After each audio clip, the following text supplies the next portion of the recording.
clown show that we saw in 2020 in order to set us up again for a mirrored 4 years that we saw from 2020 to 24. They don't want to see that from 24 to 28.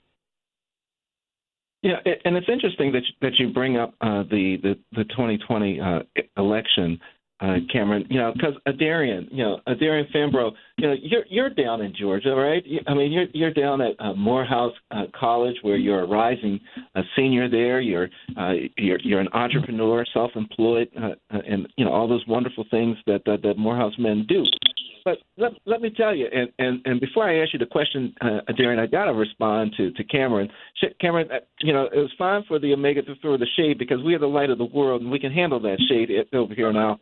But Adarian, I ask you, I got to ask you, Adarian, that, you're down there in Georgia, and in 2020, all those things that, we've just heard, all these negativities, right? Why young people won't vote, why they were overlooking the young voter. They didn't care about the young voter. Young voter ain't coming out, blah, blah, blah, blah, blah, young voter, young voter. But the young voters showed up. And, I think for this election in 2024, they're under counting the young voter again, because I think there's a sophistication with our Gen Z and our young millennial voters that know that if they don't go for the president, they know that the senators, okay, hello, Georgia, hello down there, those 2 senators in Georgia that the young voters put in, they know that the Senate, is something that they can work on. The members of Congress are things that need to be worked on, that need to be elected in order to sway opinion. Am I wrong on this, Adarian? Has it been your experience that the young voter is sophisticated enough to understand the politics and what they need to do to get the issues and the results they're looking for? Oh, you're absolutely right. I was just about to say you are preaching this morning, but absolutely in the state of Georgia. What I've seen on campuses, especially my campus at Morehouse and in the other campuses within the Atlanta University Center, I have seen that we as young voters have taken a listening ear to voter education. There is a sense of responsibility in us. We Gen Z gets a bad rap on a lot of things, but one thing is for certain: they can't say that we didn't turn out to vote in 2020. We were tired of being suppressed, depressed, and oppressed, and we knew that we had to start the snowball rolling at some point.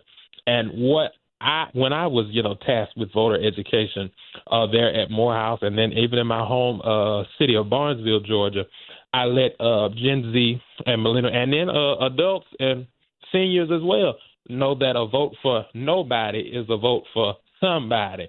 Just That's because right. they're these candidates that we have may not align with everything that we stand for. You need to vote for somebody. This person or these individuals that we don't want in have a better chance of getting in by us sitting at home on our various early voting days or the actual election day. And so it's so important to know that, yes, we are sophisticated enough because we saw a record turnout in 2020. Even in my own county, I like to quote the statistics. We went from a 28% voter turnout to a 56% voter turnout. It's not as good as it should be, but it's not as bad as it once was. And so if that was the case in 2020, I can only imagine what it'll be in 2024 this year. And so I'm just so excited to say that, yes, we are well prepared, we are well versed, and those that didn't saw what they missed out on, and we're getting ready to bring it again. And, Carl, I want to bring you back in because, what we're hearing on this radio show today, right now, this is the real stuff, okay? I mean, these are Gen Z voters that are saying, I understand the game.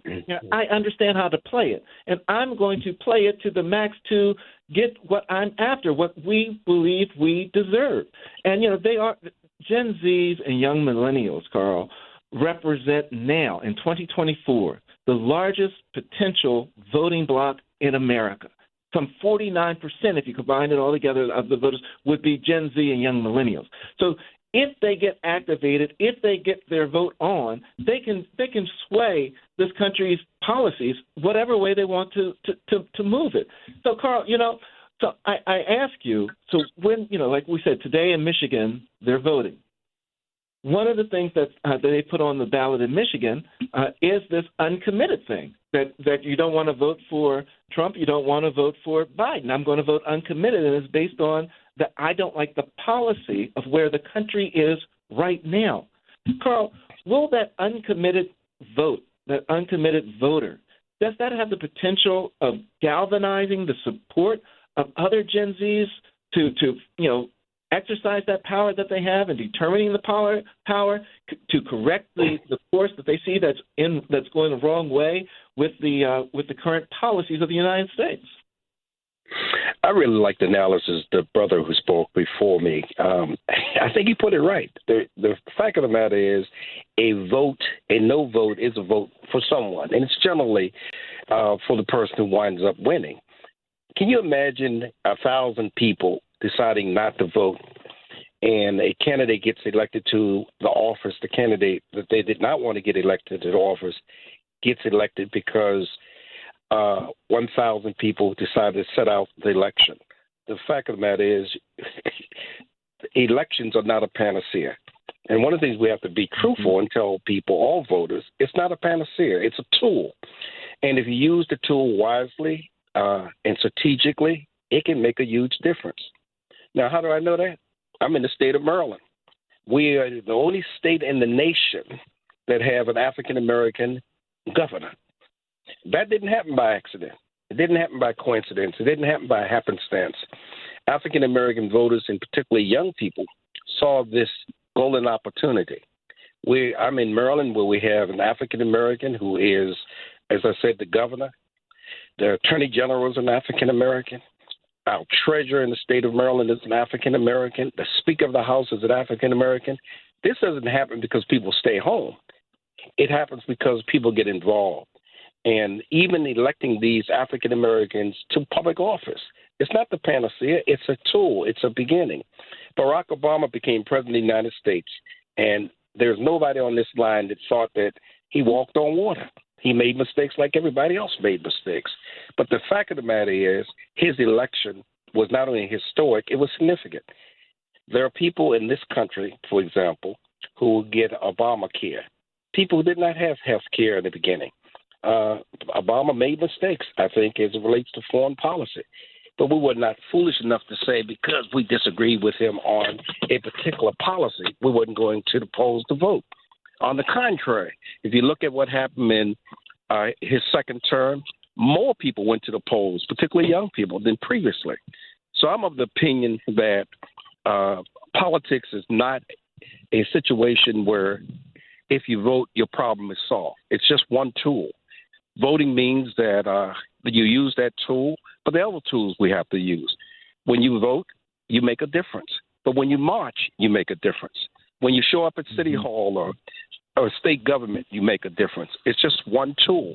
And we do not need to convince young people that just simply by voting, that's enough.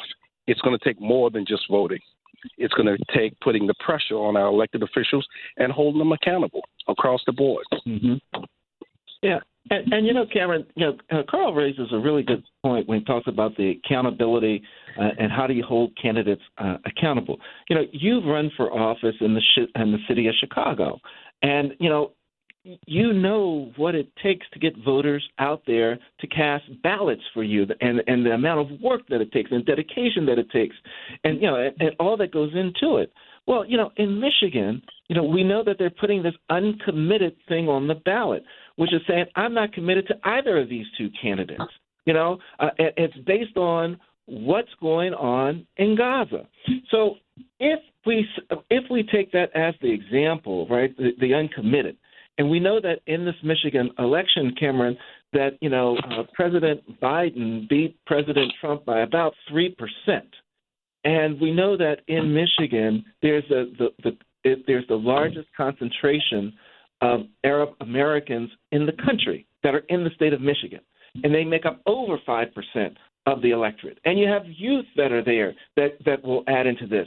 Understanding the small room that exists for the victory and getting the votes out of the state of Michigan, don't you think this should have an impact on the strategy, on the policies of the people that are trying to get these voters to vote, to see this uncommitted there and see people voting uncommitted? Absolutely, because, when you look at it, Attorney Jones, back in 1994, only 6% of voters viewed both parties negatively or, in a sense, uncommitted, would vote in such a way. Today, 28% of voters view both parties negatively.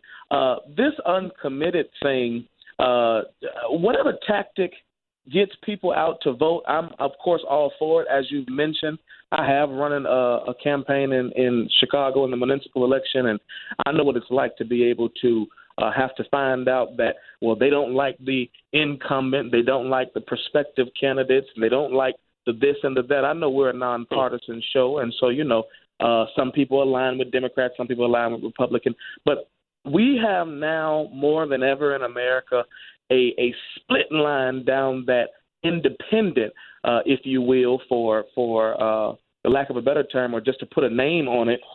There's so many more people that are trying to view these elections now and their vote as independently, because not only in Michigan, I think, Attorney Jones, they're voting uncommitted almost all across this nation because, again, as I mentioned before, they don't want to see the two candidates that we've seen before. But as Adarian mentioned, we can't use this as a time to say, well, we're not going to vote because, like he said, I wrote it down, I texted it to him while we were on this show, a vote for nobody is still a vote for somebody. So I need you to be able to come out to vote. Now, who you vote for in that booth is between you and yourself. We don't need to know who you voted for, but we need people to come out not being swayed by a political party, not being swayed by the grim things that we see going on across the nation. You have to understand, as we're headed into Selma, Alabama, that the right to vote was gotten for us by way of blood on other people's hands, by way of people marching, being beaten. We did not get this easily. I'm so glad that Brother Snowden just mentioned to us how we have made these different strides. Didn't come because we were uncommitted, didn't come because we were unengaged, didn't come because we were uninformed. These things happen because we understood what was going on, and we might have to sometime pick the lesser of two evils, Attorney Jones. We might, unfortunately. But the thing is, we're coming out to vote, be it uncommitted, be it committed, be it make sure you're informed. Just don't go uninformed. That's all I want you to do. Mm-hmm. You can be uncommitted, but do not be uninformed about who you're going to vote for. You have to exercise that right. It's more critical now more than ever as we continue to push for the John Lewis Voting Rights Act as well. Oh, Daryl, can I step in right? And I was coming right to you, Dianne. I was coming directly to you. Dianne Wilkerson, you're the first black woman elected to the state senate in the state out of the state of Massachusetts. And I know you've got to want to weigh in on this because we're not talking about people not voting. We're talking about people actively going to the polls and voting uncommitted. You want my vote. You want me to commit. You commit to me. Dianne, help us out. So, oh my goodness, on the one hand, I'm loving listening to these young folks, talk and engage in this. But yes, you're right. On the other hand, I'm chomping at the bit. So I want to give you a few things to think about in this conversation. Cameron, I think you said, you're going to be informed. That I want to take it to that next level, right? And here it is. I noticed that none of you talked about what to me is really the elephant in this room. And that is the psychology of this whole conversation and how it's being sold around, they're too old. Well, guess what? That's what you have vice presidents for. Oh, come on. Okay? And understand that this whole messaging, if we're not careful, we end up espousing this whole strategy. It is about keeping a black woman from ever sitting in that office. That's what you have vice presidents for. That's why I'm not worried at all. That's why I would not be concerned about who, the age of this person. The bottom line is it's too late for any party